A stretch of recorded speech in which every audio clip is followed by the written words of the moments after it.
Dare we give this draft a letter grade?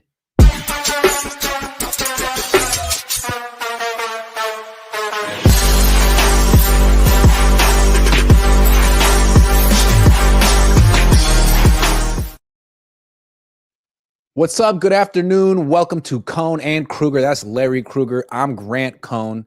The draft is over. The Niners made 11 picks. The national media seems to pretty much hate it. PFF gave the Niners their lowest draft grade. Sports Illustrated gave them a D as well. Larry, I'm not saying you got to give me a letter, but I would like your assessment. What did you like? What did you not like? And what was your overall feeling about this draft? Well, it was pretty clear they wanted to improve the run D. I mean, the run D was like number 1, 2, 3, 4 picks, all devoted to, to improving the run D. So I do think that was a major problem, but they also couldn't run the ball in short yardage or on the goal line. And I'm not sure if they improved that or not. But it's one of these things where it's a hard thing to say today the way it's going to go, because it never quite goes the way you want it to go. I mean, heck, last year was a perfect example. Your number 1 pick got shot and totally derailed this whole season. And our expectations went up in smoke. But then it wound up being a really good year overall for the draft class because of guys like Malik Mustafa and Isaac Guerendo and guys like that. So you never know, but I thought the Niners did a pretty good job. You're never going to hit on all your picks. I think I like the linebacker. I love the defensive tackle from Indiana. I think they got a day 3 steal in the Iowa offensive lineman. I think there's some really, really intriguing undrafted guys. I think Mikael Williams is going to be really good against the run to start. The question is how much pass rush, is he going to give you? To me, the biggest swing and the most exciting player in a lot of ways, Grant, is Alfred Collins, because Collins is so big. I mean, 6'5.5", 332 pounds, and yet he moves like a very athletic guy. I mean, like a Chris Jones. I mean, he's really intriguing, and his motor and his desire and his everything about that kid is really unique. So I thought that was a huge swing on maybe the most talented defensive tackle in the group of a very good group. And I thought they also got the safest one in the kid from Indiana. I think the Indiana defensive tackle is really, really safe. He's strong and ridiculous vice grip hands, and he's just a great run defender. And I think he's got a little bit of pass rush. So I really liked what they did up front, and I think they got a steal in this Colby guy in the last round. So the running back, the quarterback pick, I'm just not sure. I mean, history tells us that their undrafted free agent signing at running back will probably outperform, the Oregon running back. So we'll see. I didn't love it, but I could see where they got some real value up front. And I thought that the linebacker is a home run pick, and I was really intrigued by Upton Stout. I really liked the defensive picks, the first 3 in particular. I felt like it made sense. You're trying to sort of revamp your defense. You start with the defensive line, then you go to the second level, then you go to the third. And maybe you wondered like how much of a pass rusher is Mikael Williams and Alfred Collins, but they're going to greatly improve your run defense right away. And they both have traits and potential to improve as pass rushers and be 3-down players. So I like those picks a lot, both of them. And then the linebacker, Nick Martin, people say he's a reach, but I love the pick. And I feel like I don't understand why he wasn't projected earlier. I mean, he's off the charts athletically in every way except for height. He's 5'11 and a half. So is Greenlaw. He's 10 pounds lighter than Greenlaw. He's got Greenlaw's length, which is going to really help him in coverage. He runs a 4.5. He's vicious. I mean, he had a ton of tackles in 2023, got hurt this year, but he's clearly all the way back. So I like that pick a lot too. Then when they drafted Upton Stout, that's when I first kind of like raised an eyebrow. It's like, wait, like a nickelback over an offensive lineman. And there were 2 offensive linemen that went right before that pick. It was Charles Grant from William Mary and one other guy. Both of them. Caleb Rogers. Yeah, they both and guys that maybe the Niners had some interest in. Yeah. So I'm thinking maybe the Niners would have taken one of those guys, so they take Upton Stout instead. I still like that pick, though. He's 5'8.5". That's really short for a corner, but we've seen what the Niners can do with short nickelbacks. He could be K'Wan Williams, and with Robert Saleh structuring the defense, it could work. So I even like that pick. Then you get to the next day, and it's like CJ West. It's like, okay, love the player, love the value, but a third defensive lineman before you touch the offensive line. It's like, okay, all right. But it's CJ West. And it's like he's going to start and he's going to play next to Alfred Collins. And now you have a freaking brick wall.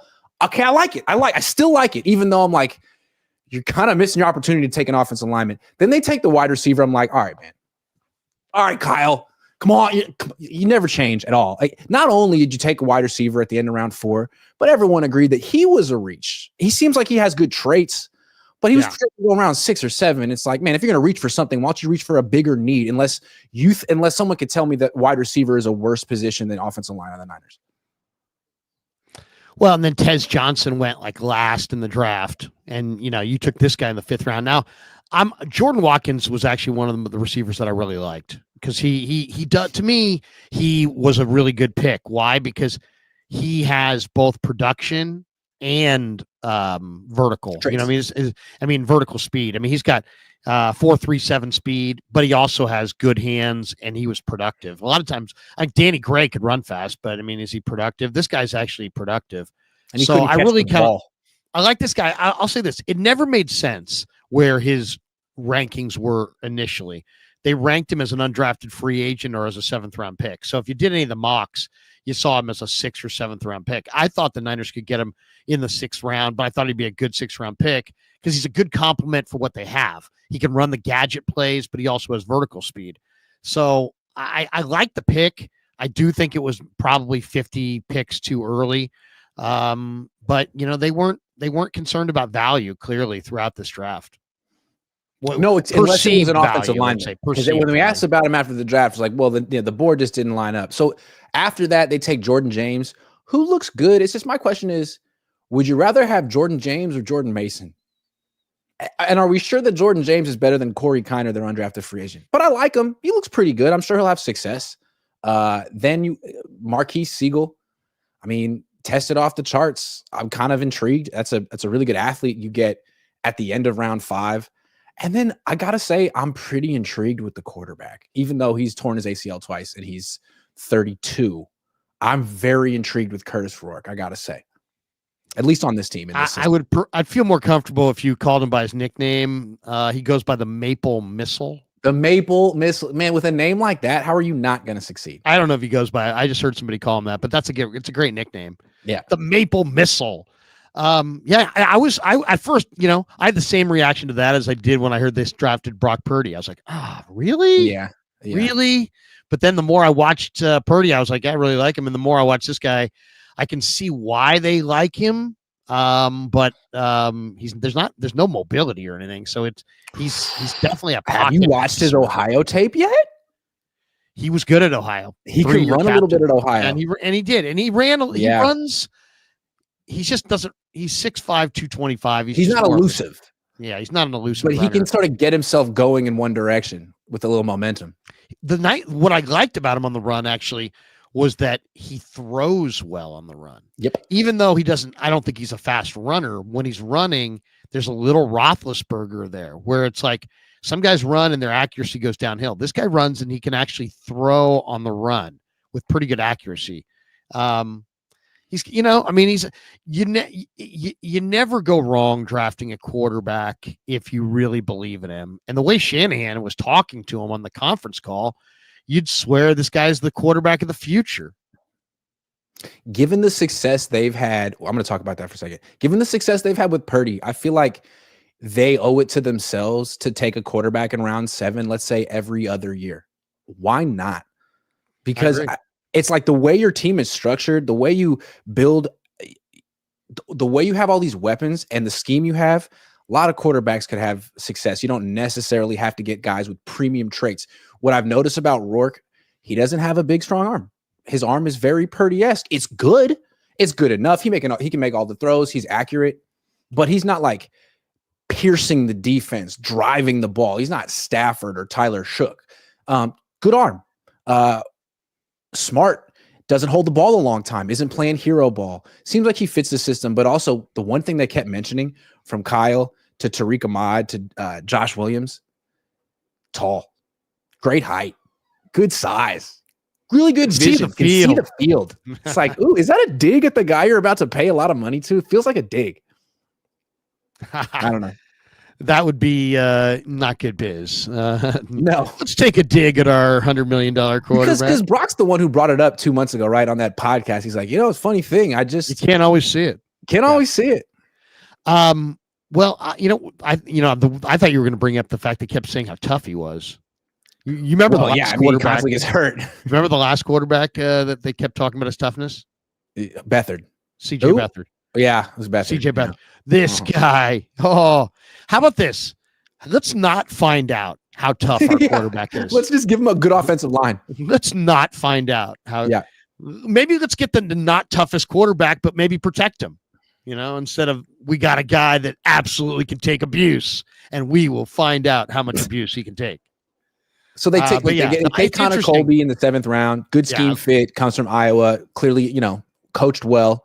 Good athlete too. My question with him is these 32-inch arms. Like, what are you? Can you play in the NFL? Can you play guard with 32-inch arms? 33, yeah.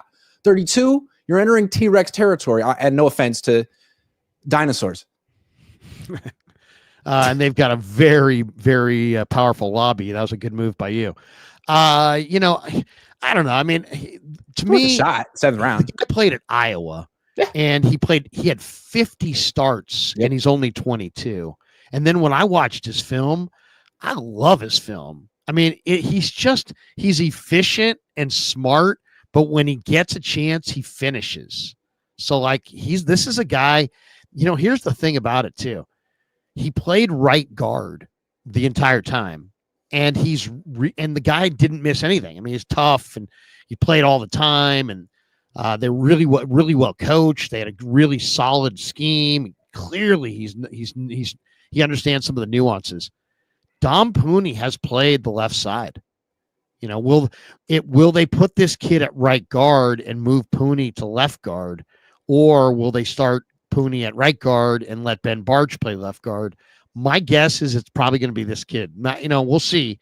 But I mean, Barch has had a hard time staying healthy. He's an older guy who's got more experience, a little bigger body. But can he stay healthy? And this guy's never, ever, ever missed a game in college. It's like, you know what? I might plug and play the Iowa rookie right away if he shows that he's got the ability to do it. I noticed that no one seems to want Spencer Burford to start at left guard. Is that wrong? A lot of people. I mean, I'll look at it this way. Today, isn't Spencer Burford going to play tackle? I mean, who are your backup tackles on this team? I mean, the starting tackles we know are Trent Williams and Colton McKivitz. But couldn't he be the swing tackle and the starting left guard? Like, he starts at left guard, and if someone goes down and tackle, then he moves over, and then you bring in Ben Barch. Because I think he's making 3 times what Barch is making this year. The Niners don't pay people to just not play. Burford has the perfect physique and profile to play. It's just a matter of Simon Sound and how ready is he? Because I mean, he's been in the system for a while. Contract year. He played right tackle at Texas San Antonio. Dude, if Burford comes out and plays 1 solid year, he's making $19 million next year. Yeah, it's the Jalen Moore treatment. Yeah, it's called the Jalen Moore experience. You surf a good year to generational wealth. All right, what was your favorite pick that they made? Or we can go back and forth. The good ones. To me, CJ West. CJ West was the best player they picked, I think. As far as that was the guy that I had mocked to them a lot. And I just think that he's just ridiculous. His hands are the most violent hands I think I've seen. The Niners had a D lineman back in the day named Kevin Fagan who had just crazy violent hands. Like if he got his hands on you, you were going down. Running backs, quarterbacks, everybody, vice grip hands. That's this guy. CJ West has ridiculous hands. He yanks guys. This is the guy you'd want defending you in a bar fight. And this guy throws people around like it's crazy. He is so strong from the elbow to the fingertip. It's ridiculous. And then he fires off. He stays, great power. He stays squared. He's got unbelievable agility, despite the fact he's 6'1", 320 and looks more like a fire hydrant. He actually has really unbelievable side-to-side fluidity and athleticism. He's about 320 pounds on a 6'1" frame. He's got enough pass rush to collapse the pocket. I love him. I love him, man. He's not going to be a big sack guy, but he ran 4.95 at the combine, so he's got big speed. And the great thing is, it was not like, this guy did it for like 3 games and then the rest of his career he stunk. This guy was awesome at Kent State and then came to Indiana and was awesome in Indiana. So the guy's got unbelievable production, great traits. And if you can put him next to some other guys who can rush the passer, a little bit more, he could be just an absolute, run wrecking monster in the A gaps. I love him. Love that guy. Yeah, I like that pick too. He's going to be a great fit. He's very similar to DJ Jones, and DJ Jones was a great player on this defense with Saleh. I like the other defensive tackle, Alfred Collins. I think some people don't know what to make of him. Yeah. Was he a little too early? Is he a 3-down player? First of all, I like it because I think it's an acknowledgement that if you really take yourself seriously as a contender in the NFC, you got to go through the Eagles. That's the team, and it's going to be the team for a while. They're young. They're going to be good for a while, and they're really big in the trenches. So we saw the Rams have a really good D line, but it's not big, and they got ran over by the Eagles in the playoffs. I like that the Niners now have a guy in Alfred Collins who can hold up to Jordan Mailata and Landon Dickerson double teaming him, which is going to happen if you face that team, which you want that matchup.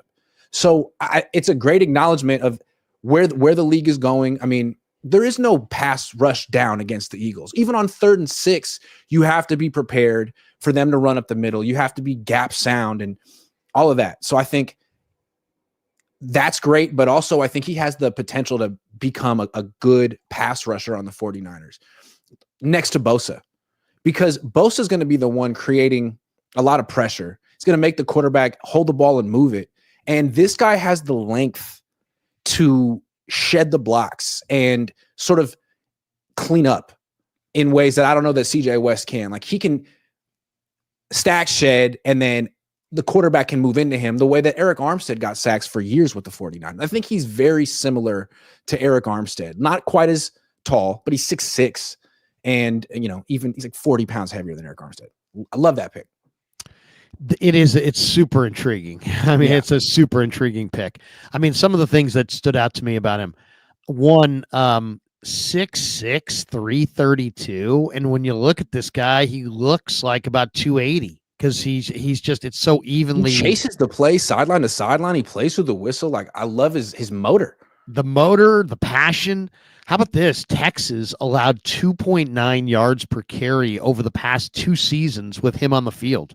So he just clogs and everything CJ West up. has a stat like that too. Yeah. I mean, CJ West just throws guys in the A gap. You're not getting through there. Yeah. It doesn't matter if you're the offensive lineman. It doesn't matter if he'll split doubles. He is just a big, tough, strong guy. He's unbelievable. But Collins is in some ways even crazier. What I loved also about him, he's really good at batting down passes. He's got a knack for batting down passes. He definitely needs refinement as a pass rusher.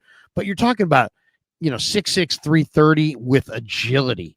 And the other thing I loved is he's got really elite tackle to missed tackle ratio career in his college career. 55 tackles, only 2 missed tackles. And he did show up at the UT Pro Day in Austin in a walking boot. So there has to be some investigation as far as his health, either foot, ankle, knee, whatever. So health would be a question I would have, but he is durable on paper. I mean, he played in 64 of 65 games at Texas, so that's a good sign.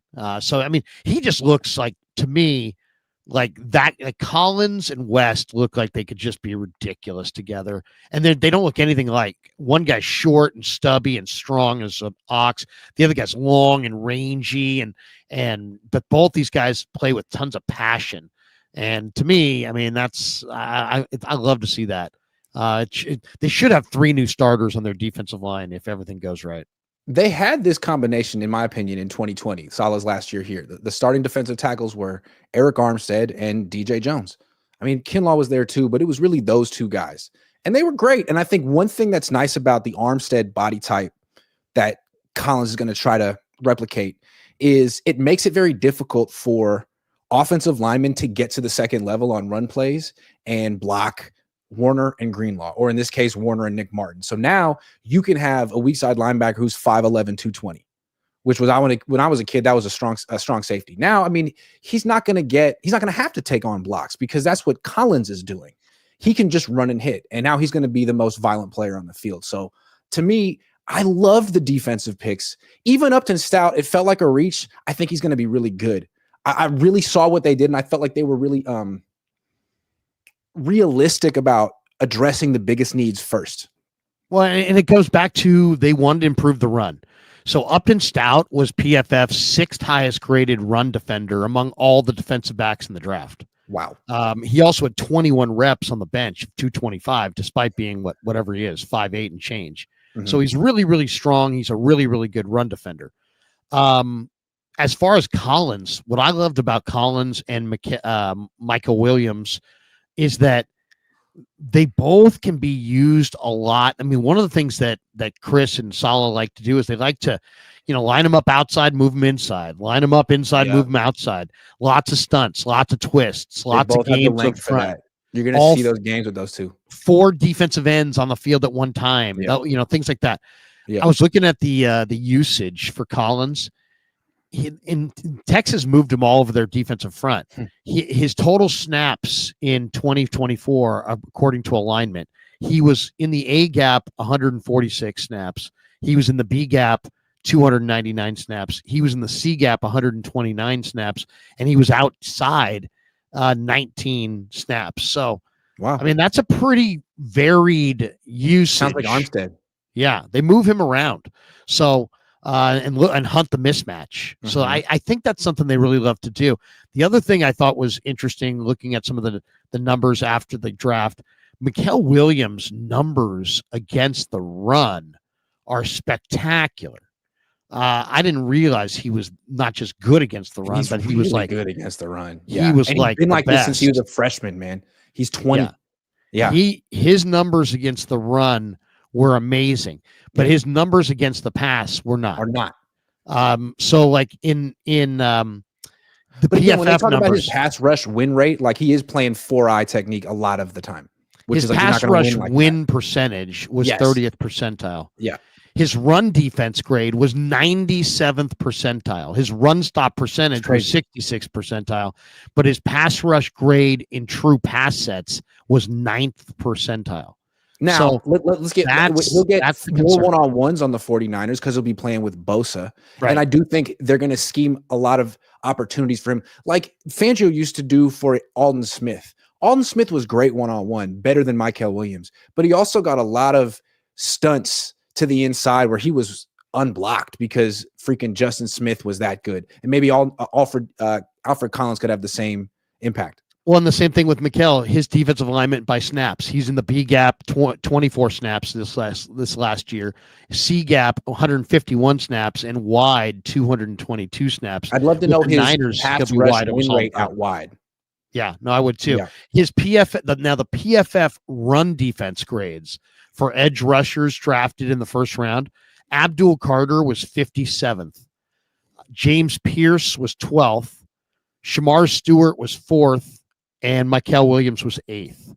So, just, You would have preferred Shamar. That's going to be interesting to see. I would have preferred who has a better career. But I will say this, Shamar's lack of production, sack production, and missed tackle, when you combine it with his missed tackle rate, is a little bit more dubious than Mikel's low production. Why? Because Mikel played in a lower on a better team, and he played a lower percentage of the snaps. Georgia runs a deep rotation. He only played 33% of the snaps, and they lined him up in a bunch of different areas. I think Mikel's sack production, which he had 10 fewer tackles, by the way, than Shamar Stewart, but I think his sack production is going to elevate in the NFL, kind of like a Daniil Hunter. But I think the same thing about Stewart. I think Stewart's going to sack the quarterback, but I think Stewart's a little bit more flies, goes to the beat of his own drummer and is a little bit more of a wild card in the locker room, where I think Mikel Williams is a little bit more of a strong team leader, old school throwback football player in the locker room. Also, what I like about Mikel Williams and most of the Georgia defensive linemen is they rush the quarterback as a team. No one's selling out to get the sack. No one's abandoning their gap. No one's freelancing. And I think that's why they come out with like 4 or 5 sacks, because it's a controlled bull rush. And it's like, we're not letting you scramble out of here. And that's why they've won championships. And I wish the Niners would be more like that. I mean, for years, they gotten beat by Mahomes and Russell Wilson because they can't keep the quarterback in the freaking pocket on 3rd and 15. And I feel like that's what Mikel Williams has been doing since he was a freshman. And I love that. And on 3rd down, what you could do is you could take CJ West off the field if he's not one of the two, and bring in Yetur Gross-Matos. You could put Alfred Collins in the A gap, Gross-Matos in the B gap, and have Mikel and Bosa out wide, and you can do all kind of stuff. You could even blitz Nick Martin. You could blitz Upton Stout. I think Salah's going to be pretty creative with his pressures. That was always one of the things I liked most about him when he was the defensive coordinator. Of all the coordinators Kyle's had, I feel like his pressures were the most creative. It's amazing too when you add some talent at the position, how different the depth chart looks. It's like when you look at the Niner depth chart today and you look at guys like Yetur Gross-Matos and Jordan Elliott, now they look like veterans that you're glad to have, as opposed to, oh my God, those are your starters. You know what I mean? So I mean, I think they're in a. I think when you have greater depth. One other note on CJ West that I thought was really maybe the best note I saw on him. He has 52 stops at or behind the line of scrimmage since 2021. That was the most among all FBS defensive tackles. This guy resets the line of scrimmage. He owns it at the point. And the Niners have not had that guy since DJ Jones left. That's a very, very valuable piece of the puzzle when you're playing defensive football. You have to lock it down. And they finally have a guy. It's taken them years. I mean, look how many different guys they've rolled through here since DJ Jones left, trying to lock down the middle. They spent millions on Hargrave and all kinds of guys. They got their guy here in West. One of my favorite things before we move on about Alfred Collins, we asked him like, hey, who do you model your game after? Yeah. He said Malik Collins. I was like, you could have picked anyone in the world. He said, man, Malik Collins. And you know what? Malik Collins does have a killer spin move. I feel like you really got to know a lot of defensive tackles to even mention him. I didn't know who he was 2 years ago. Well, the only thing is he's a Texas guy and he played for the Texans. So maybe he was, you know what I mean? He probably just watched him when he was with the Texans. I got to think best other thing too, they were like, so are you familiar with Mikel Williams? And he was like, no. Like, you don't know Mikel Williams? He's like, nope. Maybe he didn't understand the question. Anyway, worst pick. Which pick did you like the least? Doesn't mean he won't be a good player, but maybe you didn't like where he was taken or whatever. Why? Who was the guy? That's a tough one. And again, we're not crushing him. It's early. Yeah. It's more about the process. I think you needed. Okay, so I'm a big fan of Willie Lampkin, right? And Willie Lampkin went undrafted. He went to the Rams. And he's a center, and I think he's a fullback, and I think he's a culture-changing mover in the run game. He's a great leverage player. And to me, after you went Connor Colby, I would have loved to seen them finish up with Willie Lampkin and really put really put some thump in your run game and change things up, because you had two things you had to do. You had to win at the point on defense. You had to win at the point on offense. I think defensively, with Collins and West and Nick Martin and Stout, you're really, you're doing a lot up front on the defensive side. And I like Connor Colby, but to me, I don't think I would have. I think I would have gone with Willie Lampkin over the return guy in Junior Bergen. You know what? I've heard Brant Boyer, our special teams coach, has been talking about this guy. How many players do you want to give and devote to your special teams? It's like, I know it's a third of the game, but your offensive line, you really don't. You probably could have gone offensive tackle there. You probably could have gone offensive. I would have gone with an offensive lineman, or a running back, because that's where the depth was. Go with something like Montrell Johnson or one of these guys that went to after the draft. I would have gone with where the draft was deepest. Another running back. Instead, they go with Junior Bergen, and he's a great return guy. He's in great shape, but he's not a burner per se. So he's a return guy. He's not a burner. I mean, I guess I got to see it. Maybe I just got to see it. Supposedly the special teams coach was pounding the table for Junior Bergen. Shanahan said that, that Boyer basically hasn't stopped talking about Junior Bergen. So I guess, but I mean, really? I mean, how your entire free agency, it seemed like, was about special teams. You don't have enough. You already have Jacob Cowing. He's not good enough. This guy's that much better. And also Jordan Watkins, a returner. Plus, you have other receivers. You're really going to devote a receiver position to a guy who's just a returner who's not a. Did you hear what Kyle said when asked about him? He's like, yeah, he's not. I mean, we'll throw him in with the receivers, but if he's going to make the team, he'll make it as a returner. It's like, okay, a returner that doesn't really run that fast. No, he's Trent Taylor. I mean, have you watched his highlights? He moves like Trent Taylor. There's no burst. He's quick, but he's not fast. I'm sorry. I don't think it's going to work. I didn't like that pick at all. Sorry, George Jr. I mean, if your pick suggests, man, these guys really know more than everybody else, odds are you don't. And if you don't, and it's transcends sports. I mean, the Warriors did this with Alan Smilagich and Justinian Jessup and all these guys. It's like, no, you're not that smart. Sorry. But and Junior Bergen, maybe. I mean, I'm not. He could be a great return guy. Yeah. But I mean, you need a more offensive lineman. Jalen Conyers was a 30 visit, I believe. He's a tight end. He's 260 pounds. He's a blocker. He's a receiver. I think Jalen Conyers probably would have been your tight end too this year. And you took Junior Bergen. So it was just, a little bit. And then the other one was Lynch seemed to be really enamored with Marquise Siegel. But in the 5th round at pick number 160, that seemed very premature.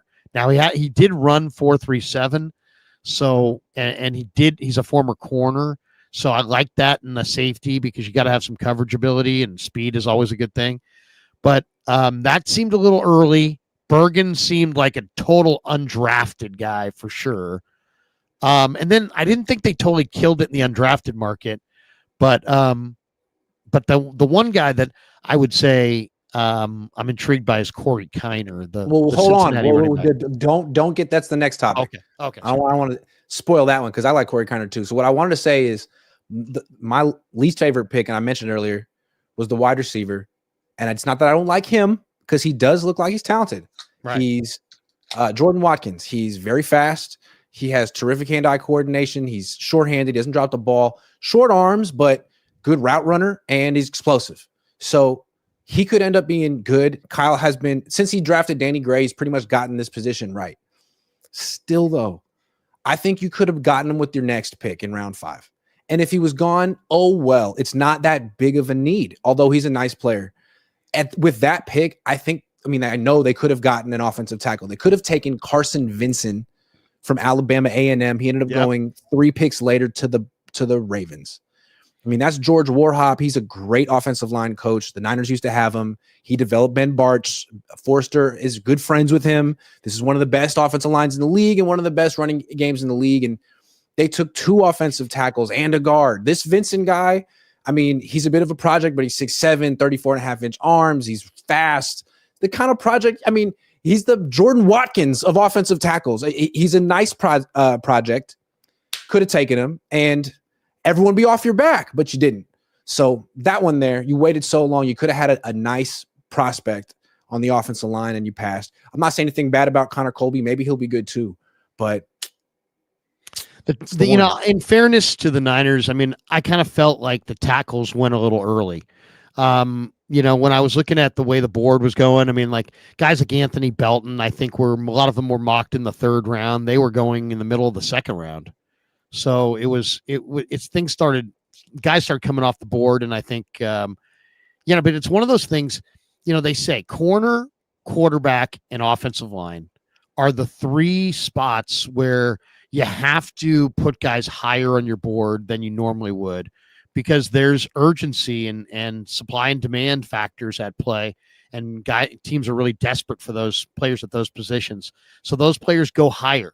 And I think the Niners probably put the offensive line guys where they ranked them on their board, didn't elevate them in any way, and just played the board as it came.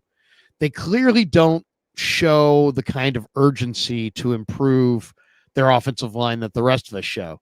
Some of the analytics say that their offensive line is pretty good. But then if you look individually at some of their analytics, it kind of suggests that the center and the right tackle are not that great. We know the age of Trent Williams. There's an obvious hole at left guard. So we'll see. I mean, it's just they clearly don't believe their offensive line is as big an issue as the rest of us seem to believe. And the way, there's an old saying, you draft what you value. And the 49ers, not just in this era, in every era going back, always have and always seem to, maybe always will value D-line over O-line, almost more severely than most organizations. And I will say this, in the old days, the fact that the Niners didn't draft O-linemen early, it was like, hey, it was thought to be like, that's an advantage. Now, I think people look at the fact that the Niners are not drafting O-line early, and they're looking at it like they're screwing up. So it's amazing what winning the Super Bowl versus losing the Super Bowl does for the perspective of a fan base.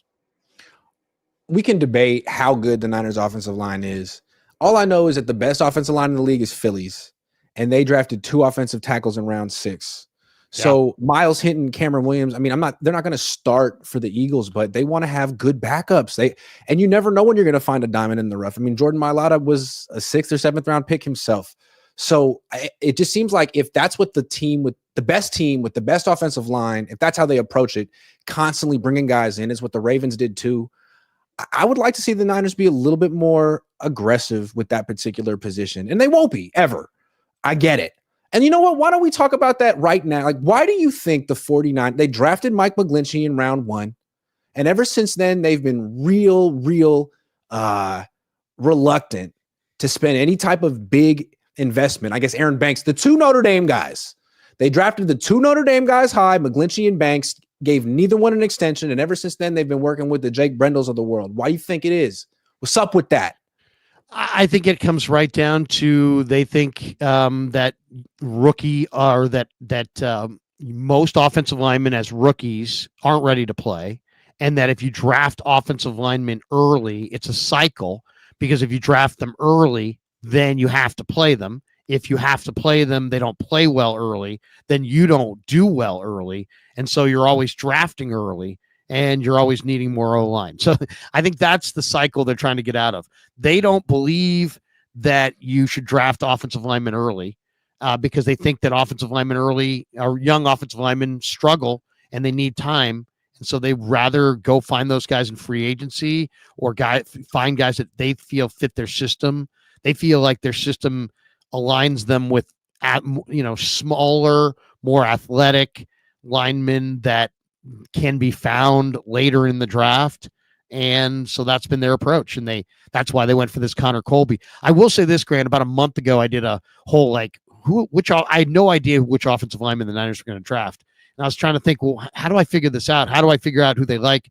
And I'm like, well, I know that there was a lot made about the testing last year. So I went and looked up those articles. They really do like the short shuttle, and they like the 10-yard split and the short shuttle. So I went and looked at which offensive lineman did well this year in the combine. And there was like 6 or 7 guys, and one of them was that Caleb Rogers from Texas Tech who went to the Raiders, but another was this Connor Colby.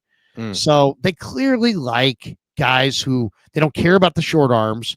They prefer the movement ability. We'll see. I personally think they may have gotten something with Colby, but I don't know what ability is great for run blocking. What about their tackle arms spot are kind of important for pass blocking. No question. And that's his weakness. He struggled as a pass protector. But he only allowed 2 sacks, in all of last year. And the quarterback that they had wasn't all that mobile. So he's considered to be a mean, nasty run blocker, well coached, very athletic, can pull across the formation. He's got that kind of movement ability. He's also got, 50 starts, and he's 22. He's considered nasty. So, Iowa's a pretty good program for this stuff. To me, I think Colby's a good fit, but I thought you needed Colby and another guy, maybe Colby and a tackle, or Colby and a real destroyer of a center. Just getting the one offensive lineman seemed a little underwhelming. I think they feel like they got burned by McGlinchey and Banks, because where they took both of them, particularly McGlinchey, I think they hoped that they would get difference maker, Pro Bowler, and they didn't. They got, Banks I think they felt he was just a guy, and McGlinchey, they felt he was a good scheme fit, a good run blocker, but not the left tackle they hoped, not the Joe Staley heir apparent.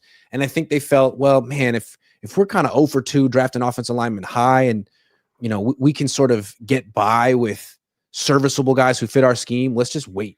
Let's wait a lot longer so that we adjust our expectations. The fact that they got such good results from Dominic Pooney in round 3 makes me feel like they're not going to draft an offensive lineman before that anytime soon, because they just had a couple bad experiences. And not only that, they got crushed for it. They got criticized to no end about the Mike McGlinchey pick. And I don't think they want that anymore. Well, you can't take a right tackle and not sign him to his second contract, and you take him in the top 10. Yeah. Then that's all of a sudden that you're taking him, you're asking him, that's too valuable of a pick for a 1 contract right tackle. Yep. So I think that's a big part of it.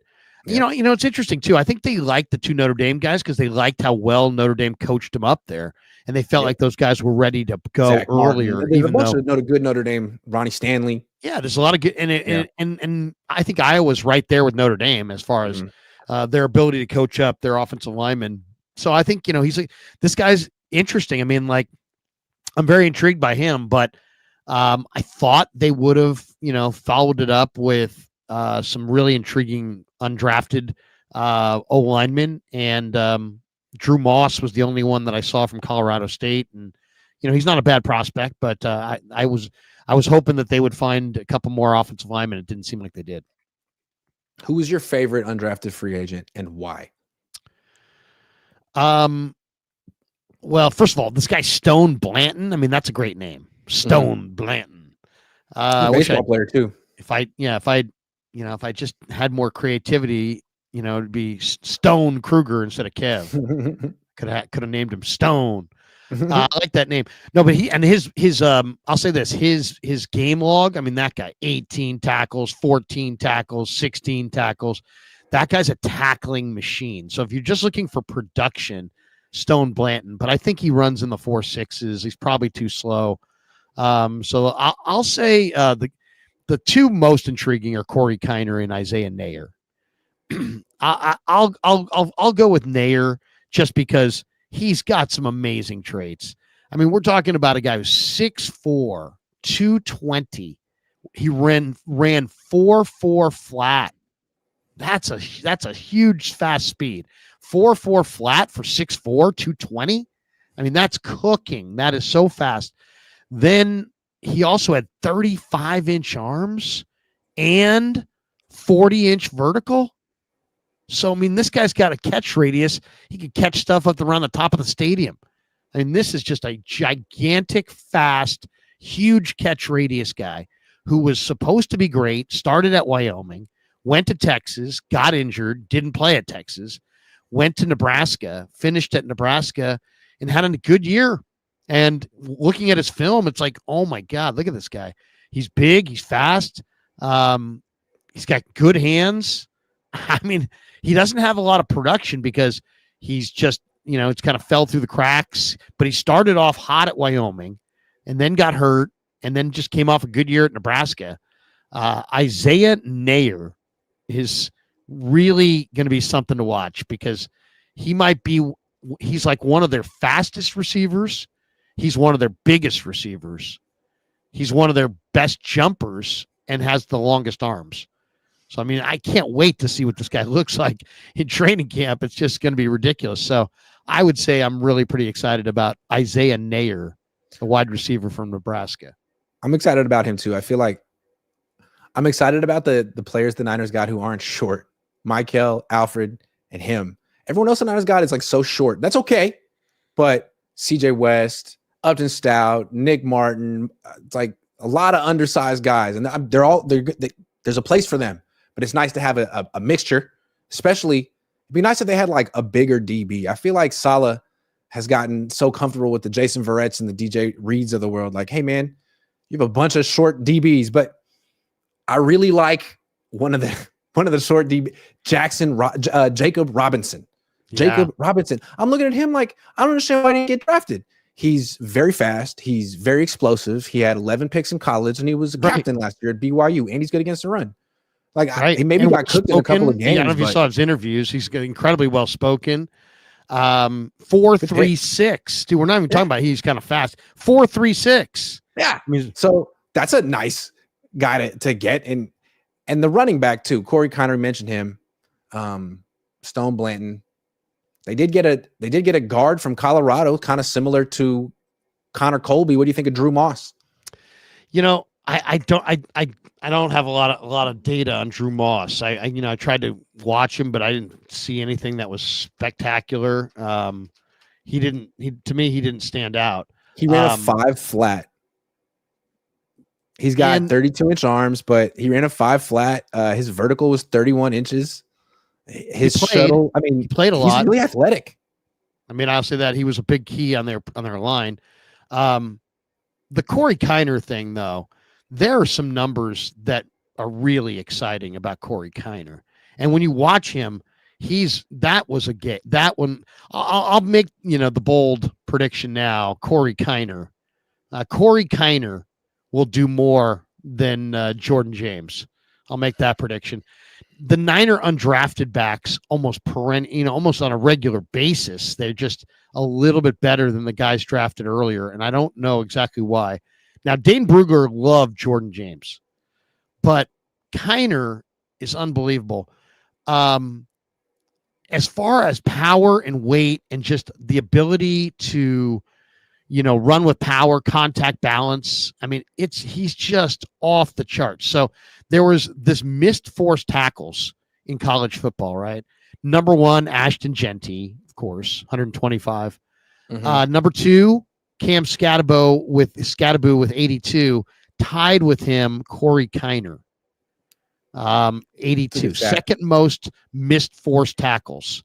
So, I mean, this guy, and if you watch the film, it's like the first guy never brings him down. It reminds you feel like you're watching Frank Gore in his prime. I mean, it's crazy. Jordan James takes the contact to the defender, kind of like a smaller Jordan Mason. It's admirable to watch. Corey Kiner seems like he avoids contact better. And then the other one, that's funny you said that, because avoided tackle rate leaders from the draft class. And number 1, 39.5%, Ashton Genty.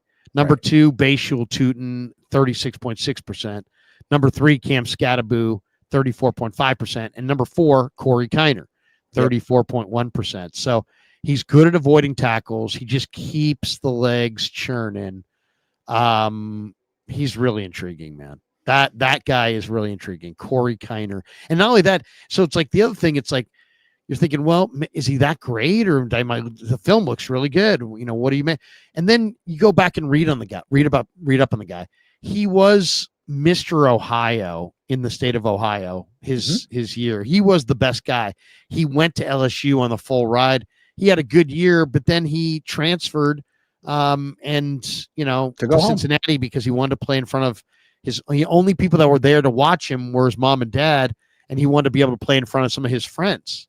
So, that makes sense. And then he goes back to Cincinnati, becomes the captain of the team, just becomes this unbelievable runner. And you can see the tackle breaking ability. And it's like, this guy has the same 40 time to Jordan James. So, really, it's not like one guy's a burner and the other guy's slow. These guys run basically the same speed. So they're both tackle breakers. What I liked about Jordan James is he's never fumbled. But I kind of think if you made me bet right now, I would take Corey Kiner as the running back between the two that's more likely to hit. Jason Riverall, $5 super sticker. Thank you, Jason. Kilo TW says, calling it now. Marquise Siegel will be one of the biggest steals of the draft. Nick Martin has some serious speed as well. Joseph Ernberg says, I've been too positive lately. Stop it. Okay. Sean says, UDFA Jacob Robinson looks like the best DB on the team. The guy looks like he is elite. Can you guys get any info on why he wasn't drafted? BYU is a solid school. I don't understand it. Like, he looks like Lenore. He's light. I'll say this. There are teams that won't take guys that are under 175 or 180. I think he weighed like 165. So he may be a little too slight. What did it say weight? He was 181. So right on the threshold. 181. And Lenore, when he came out, was like 200. Maybe there was an injury. Maybe. But Steph had him on her show, and she said that he was great to interview. I only thing I was a little surprised Niners didn't get a few more players in the undrafted market, considering how many people left in free agency and how many severe needs there seems to be on this roster. I would have thought they would have been able to attract a few more. I think they're up to 89 spots on their players on their roster right now. I could be wrong. Yeah. Chances that Mason Pline sees the field. Love you guys. He was one of the big winners. We didn't talk about it, but he's one of the big winners, I think, from this draft. Why? Because the Niners didn't touch a tight end before the draft, during the draft, or after the draft. And if you look at that tight end spot, you got George, you got Luke Farrell, and then you got three guys battling for one spot: Braden Willis, Mason Pline, and Jake Tongas. They redshirted Pline last year because he is a former basketball player. They wanted to give him a year, I'm sure, to adjust. And he's 6'8" and is pretty athletic. Talked to his agent the other day. We're going to have him on the show. But I'm a real believer that Pline has got a great chance to beat out Willis and Tongas. And Willis and Tongas both have good traits too. But Mason Pline's a bigger guy. He's really smart. He's a mechanical engineering major. He's got 36-inch vertical on a 6'8" frame. I think he's got potential to be a real good red zone 3 receiving threat. Sean says this may be a top 5 defense in 2026 if healthy. Could be. That's a big if. Alejandro says could have had Marcus Embo and Miles Frazier with 138 and 147. That would have solved the interior. There were guys. Matt Sanders says Salah gets Ferraris. Kyle gets the parts bin. Good. Okay. Connor Worrell says Titans traded up to 136 to take Alec Ayamanor from us. At 138, we had to take Watkins. I'll be interested to see who will have a better career. Speaking of trading, the Niners didn't do it one time. Someone needs to tell Lynch that you're allowed to do that. Well, he almost traded up with Carolina for Mikael Williams. He tried. Gave it the old college try. Glad they missed out on that. John Campbell Jr. Would have been nice to trade back a little bit. Yeah, they needed one more pick. John Campbell Jr. OT invitee. Anything there? I don't know. I wish I knew more about him. I don't know much about him. I'll look him up. Yeah, sorry, Blood Moon. Let's make some prize picks for tonight's game. Warriors, Rockets. Who you like? Who you want to start with? These are really important. Draymond, Looney, Peyton. Is Jimmy Butler playing? He's supposed to play, but I don't know if they're going to let us make any picks because of his Let's go with Butthurt Draymond. status. I felt like Draymond got called out last game. I expect Draymond to go off. Okay, as in like 10 points. Yes, I think Draymond has a big presence tonight. Him and Green verbally went at each other at the end of the game. Draymond knows how you play in the next game is really all that matters, and I think he's going to come out and play an incredible game. I like Draymond. I like Draymond above probably all of his totals. I definitely over 10 points. I found Jimmy Butler 20 points, more or less. Yeah, the only question is minutes. That's the only question. I don't know how many minutes he's going to play. So you're staying away from Jimmy? Yeah, I'd stay away from Jimmy because that's a little bit riskier. It's a risky play. That's a savvy move right there from Larry. You see how he sidestepped that? I love that. That was good. Yeah. Let's get Curry. Let's go with somebody who's a little bit more automatic. Curry, points. Where are you? I don't know. 24 or less. 27.5. Ooh, gosh. Yeah, I go under.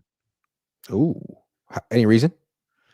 I just think that, as the series goes on, I think it's getting a little bit more personal. It's getting a little bit more hotly contested. There's gonna be more clutching, more grabbing, more violence, less open flow. I like them. What about pods? 13. Ooh, gosh, not really a believer in pods right now. Okay, we'll go less on pods, and then we'll get one rocket or two. Jalen Green. What's Sengun at? Let's see. There he was. I'm trying to find the points. 19.5. Yeah, I like Sengun. The Warriors can't. He's an all-star big man. He just scores. So I would say he's going to go for 25. Okay, let's finalize the lineup. Those are our picks: Draymond, Curry, Pods, and Sengun. Going power. I'm going to flex it because I'm feeling a little not as confident. But you never know. Give yourself a chance to miss one. Is that how it works? Yeah, why not? Yeah. Anyway, little hedge. Game starts in what? 3 hours? 6:30 or 7 tonight. Okay, check that. I'm going to be doing a post game. I'll be doing a little post game afterwards. Nice. That'll be great. Everyone, make sure you go check out Larry's post game. Subscribe to his channel. Subscribe to my channel. Larry, thank you very much. Good to see you, man. We'll see you. When's minicamp? When do we get our rookie minicamp? I haven't heard anything. Probably rookie minicamps next weekend, I would imagine. Yeah, that to me is a big day because then we'll get a chance to see exactly who looks like what. We'll have a little bit better knowledge of kind of who they really feel good about this year. Absolutely. Down the road. Thanks for tuning in. See you guys soon. Take care. Peace.